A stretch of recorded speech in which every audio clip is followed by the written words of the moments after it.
की अध्यक्षता कर रहे आदरणीय प्रधानाचार्य महोदय,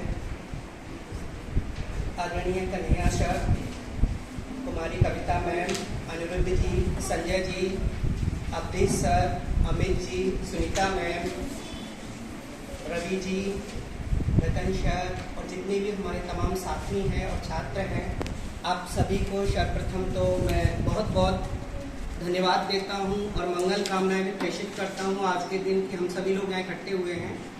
और एक बसंत तिल का छंद है, वहाँ से मैं अपनी बात आरंभ करता हूँ जिससे कि इस विषय को हम जान पाएं क्यों व्यक्ति से विचार तक हम ये यात्रा कर रहे हैं।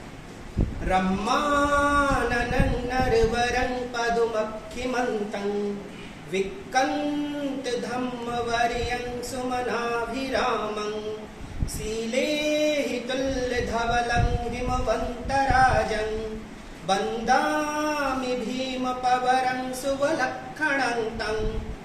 ये डॉक्टर प्रफुल्ल गढ़पाल जी द्वारा रचित बसंत तिल का छंद है। बाबा साहब भीमराव अम्बेडकर की उन्होंने वंदना की और वो कहते हैं कि सुंदर मुख वाले, पुरुषोत्तम, कमल जैसे नेत्रों वाले, विक्रांत गुणों से समन्वित होने से वरेण्य, चित्ताकर्षक पुष्प की तरह सुंदर, सीलों में हिमालय पर्वत की तरह शुभ्र दिखाई देने वाले तथा शुभ लक्षणों से युक्त सर्वांग सुंदर उन श्रेष्ठ भीमराव को मैं वंदन करता हूं, अभिनंदन करता हूं। जैसा हम जानते हैं, एक बिंब मैं आपके सामने बांध रहा हूं कि आप देखिए कि कुछ शब्दों में समेटने का मैंने प्रयास किया है कि जब बाबा साहब के जीवन को हम देखते हैं, उनके जन्म से लेके और मरण तक, मरण से आज तक, तो उसको थोड़े से शब्दों में एक साहित्यिक पिरोने की मैंने प्रयास किया है कि चंबल नदी के उद्गम स्रोत जनापाव पहाड़ियों से आवृत मध्य प्रदेश स्थित महू की धरती पर 14 अप्रैल 1891 को रामजी सकपाल की पत्नी भीमाबाई के 14वें गर्भ से जिस व्यक्तित्व का जन्म हुआ, वो इतिहास के सृजक, स्वविचारों से समाज को नव दिशा प्रदान करने वाले समाज सुधारक, धर्म के मकड़ जाल में उलझे मानव की मुक्ति कराने वाले मानवतावादी, धर्म शास्त्रों के कुविधान में जकड़े स्त्री एवं शूद्र की मुक्ति के पुरोधा, सदियों से संतप्त जन्मजात मिले अपमान, शोषण, गैर बराबरी का बहिष्कार कर समानता, स्वतंत्रता, बंधुत्व तथा न्याय दिलाने वाले कुशल नेता, कलम से योग्यता का निर्धारण करने वाले पारखी, भारतीय अर्थव्यवस्था के निर्माता, उच्च कोटि के शिक्षाविद जिसने BA, BSc, MA, MSc, DSc, PhD, बैरिस्ट्री इत्यादि विविध शैक्षिक डिग्रियां प्राप्त की।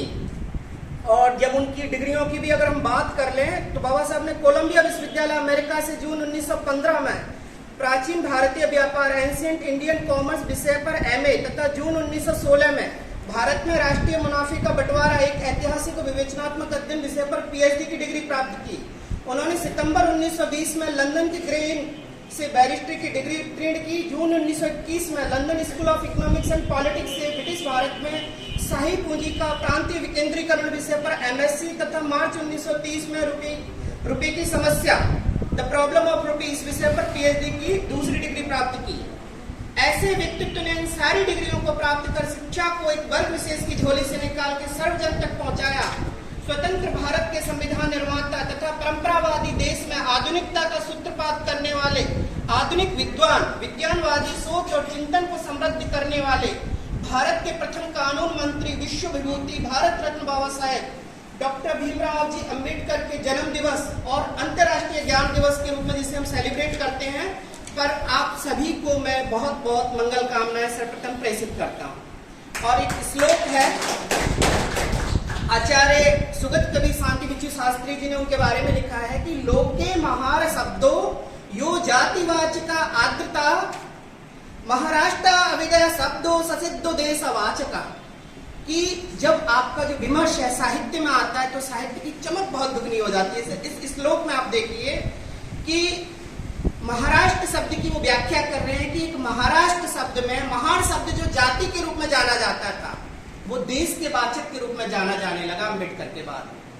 तो महार से महाराष्ट्र शब्द की उत्पत्ति होती है और आज एक पूरा का पूरा प्रांत बाबा साहब के उस जाति में जन्म की वजह से जाना जाता है और ये देश के लिए गौरव की बात है। उनके जो कंट्रीब्यूशन को, क्योंकि हम व्यक्ति से विचार तक जाने का प्रयास कर रहे हैं, मैं कुछ बिंदुओं में बांट रहा हूँ। सबसे पहले क्योंकि वो एक इकोनॉमिक्स थे तो हम आर्थिक क्षेत्र में उनके योगदान को देखें उन्होंने प्रॉब्लम ऑफ रूपी एक अपना थीसिस लिखा था, और उस थीसिस में उन्होंने जो गोल्ड के मानकीकरण की व्यवस्था है उस पर उन्होंने बात की थी। और ये बेहतरीन बात थी क्योंकि अंग्रेज हमारे यहाँ से संपदाओं को लूट लूट के लेके जा रहे थे, और उस समय कोई भी व्यक्ति इस बात पर नहीं सोच रहा था कि जितने के सिक्के ढाले जाते हैं उसके मानक में उतने का सोना बना रखा जाए। तो ये बाबा साहब ने सबसे पहले एक पूरी तरह से इस समस्या को देखा, और भारत में अपनी थीसिस जब उन्होंने लिखी तो उनके सुपरवाइजर भी उनकी इस थीसिस से सहमत नहीं थे, और बाद में जब ये थीसिस बहुत भारतीय राष्ट्रीय आंदोलन का नेतृत्व करती है और कई सारे जो राजनेता है प्रभावित होते हैं और अपनी नई नई थ्योरीज भी गढ़ते हैं, और उन्हीं की वजह से आरबीआई की स्थापना भी हुई। तो आरबीआई में इस मानकीकरण के सिद्धांत को कि जितने की मुद्रा हम छाप रहे हैं उतना सोना वहां रिजर्व रख लिया जाएगा। और जब वो ब्रिटिश सरकार में श्रम मंत्री भी थे, लेबर मिनिस्टर रहे थे, लेबर मिनिस्टर रहते हुए उन्होंने मजदूरों के काम के घंटे नियमित किए। एक ऐसा समाज जहां अलग अलग जातियां बनी हुई हैं मजदूरी करने के लिए, किसी को कुछ करना ही नहीं है। कई सारे जो समाज होते हैं जहां आवश्यकता आविष्कार की जननी होती है। जब आपके पास कपड़े धोने के लिए, चमड़े का काम करने के लिए, स्वीपिंग का काम करने के लिए अलग अलग जातियां, तो लोग आविष्कार क्यों करेंगे? तो आविष्कार उसी धरती पर होते हैं जहां आवश्यकताएं होती हैं। तो ऐसी जगह पे जब वो श्रम मंत्री बने तो उन्होंने मजदूरों के दुखों को देखा, काम के 8 घंटे निर्धारित किए ब्रिटिश सरकार में, और संडे की छुट्टी को उपलब्ध करवाया, जो सभी के लिए आज तक हमें भी उपलब्ध हो रही है। तो आर्थिक स्तर पर उनका ये जो कंट्रीब्यूशन है एक बड़ा व्यापक कंट्रीब्यूशन है। तो मैं तो स्थानीय पुलाक न्याय से देख रहा हूँ। राजनीतिक स्तर पर अगर हम बात करें तो बौद्ध काल के जो गणराज्य थे, चाहे वैशाली हो, सुनसुमारगिरी हो, और कपिलवस्तु हो, आपका रामगाम के कोलियो हो, पिप्पलीवन के मौर्य हो, कुशिनारा के मल्ल हो, तो ये सारे जो गणराज्य थे जहां हमारा डेमोक्रेटिक इंस्टीट्यूशंस निकल के आता है। और हमारे ऊपर आरोप अभी तो बहुत दिनों तक जो ब्रिटिशर्स हैं और भारत के सो कॉल्ड मार्क्सिस्ट हैं आरोप लगाते रहे कि भारतीय जो संविधान है उस पर प्लेटो या अरस्तु की छाप दिखाई देती है या वेस्ट का इफेक्ट दिखाई देता है। पर बाबा साहब बड़ी भांति इन चीजों से परिचित थे। वो अपने कई वॉल्यूम्स में लिखते हैं, और उन्होंने बताया है कि वे जो गणराज्य की हम व्यवस्था ले रहे हैं, हम बौद्ध काल के गणराज्यों से, जो वैशाली है, हम उसी से चीजों को उठा रहे हैं और अपने संविधान में इनकॉर्पोरेट कर रहे हैं।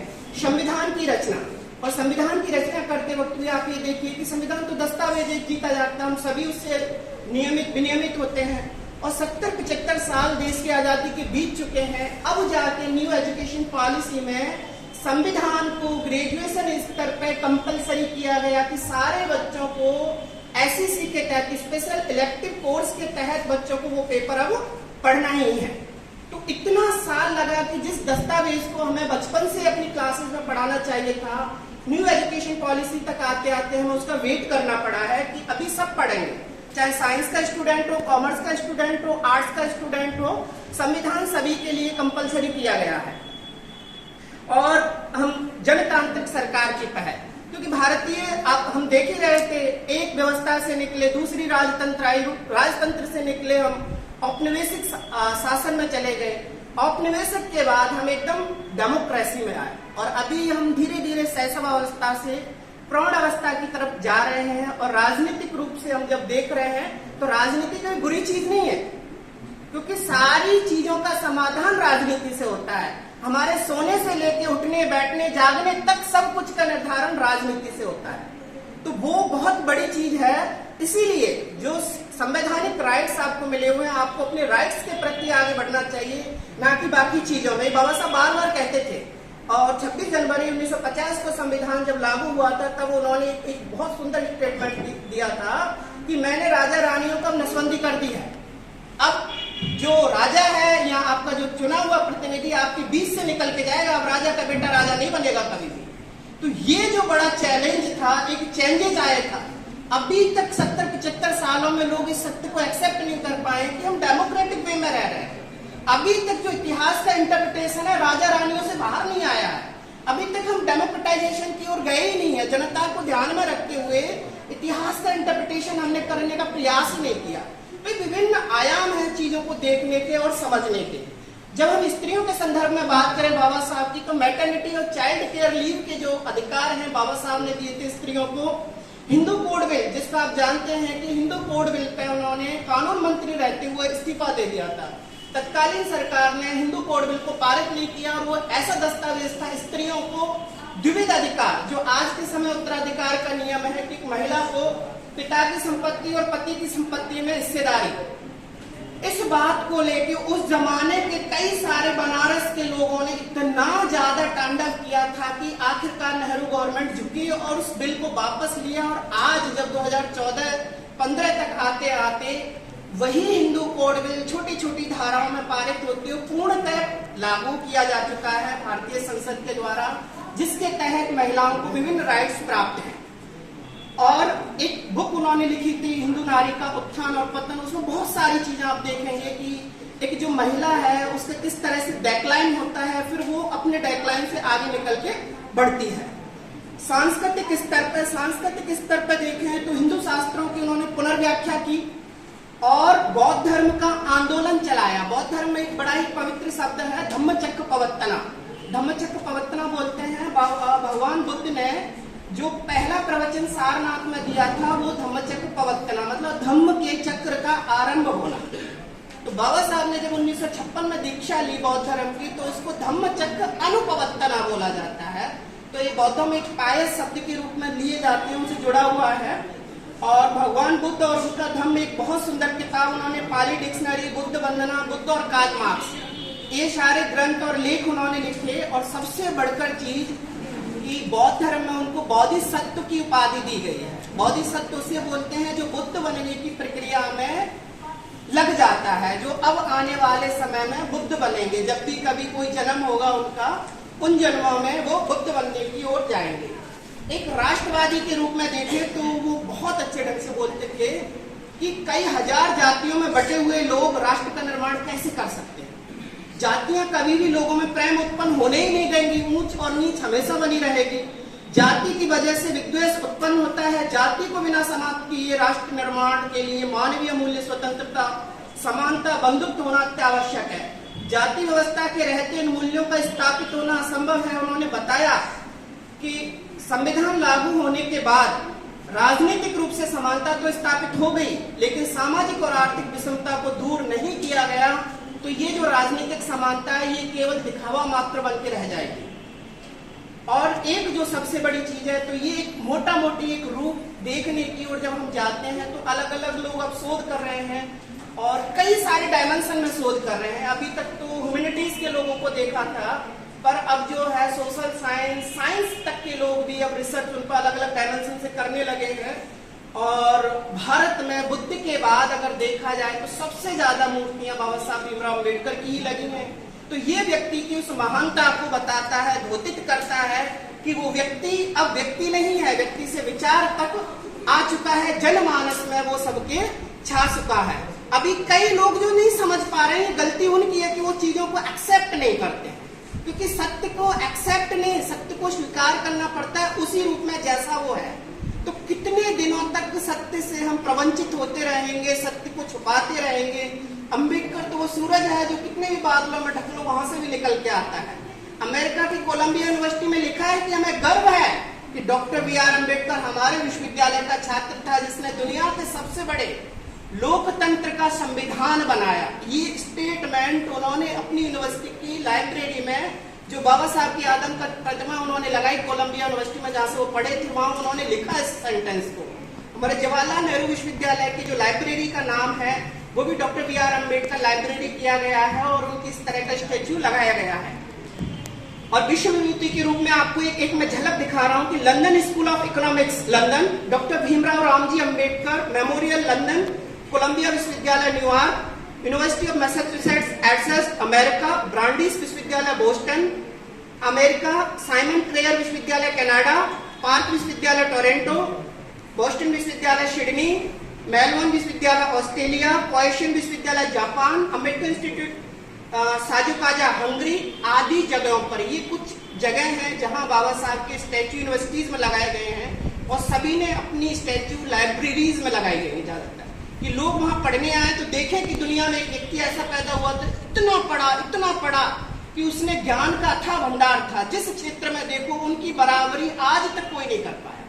लोग एक एक विधाओं के विद्वान हो सकते हैं, पर उस जमाने में जब डिग्रियां जो थी कोई पढ़ना नहीं चाहता था और उस तरह की चीजें अवेलेबल नहीं होती थी, लंदन, कोलंबिया इत्यादि जगहों पर जाके पढ़ना, तो लोग बहुत नैरो करके सोचते हैं, चीजों को देखते हैं कि दलितों के मसीहा, ये बहुजनों के मसीहा, ये बहुत ही क्या कहते हैं तुच्छ बातें होती हैं कि किसी महापुरुष के दायरे को संकुचित करने की। वो महापुरुष सबके होते हैं, सबका उद्धार किया है। तो वो इस तरह से हम देखते हैं। और प्रोफेसर राजेंद्र सर की बात से मैं यहाँ खत्म करूंगा अपनी बात को, कि भारत में इंसानों को गुलाम बनाने के लिए अनेक किताबें लिखी गई, उन्हें प्रताड़ित करने के लिए अनेक सिद्धांत इजाद किए गए, किंतु बाबा साहब ही वह थे जिन्होंने गुलामों को इंसान बनाने के लिए अनेक किताबें लिखी और अनेक सिद्धांत इजाद किए। बहुत बहुत धन्यवाद।